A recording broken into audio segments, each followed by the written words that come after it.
بسم اللہ الرحمن الرحیم رب هب لي حکما والحقنی بالصالحین واجعل لي لسان صدق فی الآخرین۔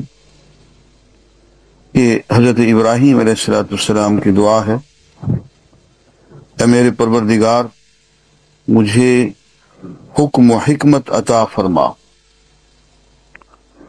اور مجھے نیک بندوں کے ساتھ شامل کر دے۔ یہاں پھر وہی عظمت ہے، تواضع، انکساری، خاکساری والی عظمت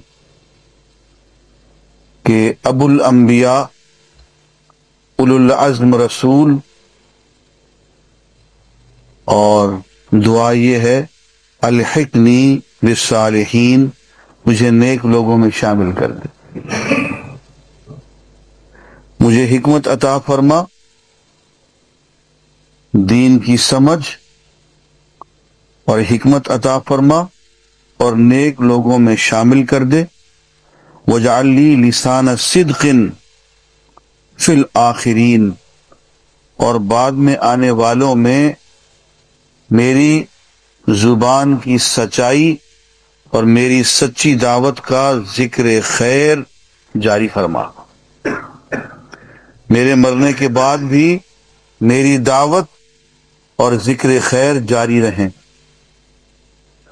وَاجْعَلْنِي مِنْ وَرَثَةِ جَنَّةِ النَّعِيمِ، اور مجھے نعمتوں والی بہشتوں کے وارثوں میں سے بنا دے۔ وَاغْفِرْ لِأَبِي، اور میرے والد کو بخش دے۔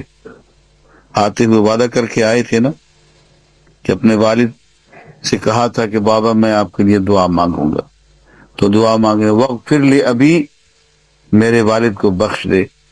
اِنَّهُ كَانَ مِنَ الضَّالِّينَ، وہ بڑا گمراہ آدمی تھا، گمراہوں میں سے تھا میرا والد، لیکن تو بخشنہار ہے، تو بخش دے۔ وَلَا تُخْزِنِي يَوْمَ يُبْعَثُونَ، اور جس دن لوگوں کو تو پھر سے زندہ کرے گا، اے اللہ اس دن مجھے رسوا نہ کرنا۔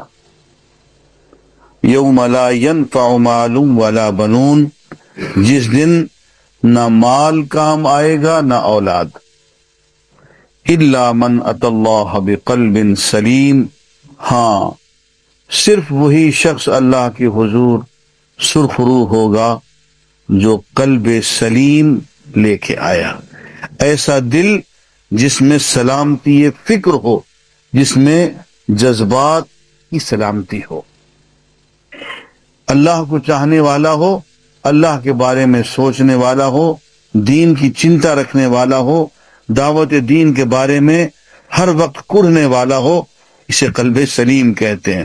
جو یہ لے کے آئے گا اللہ کے ہاں وہ مراد پائے گا۔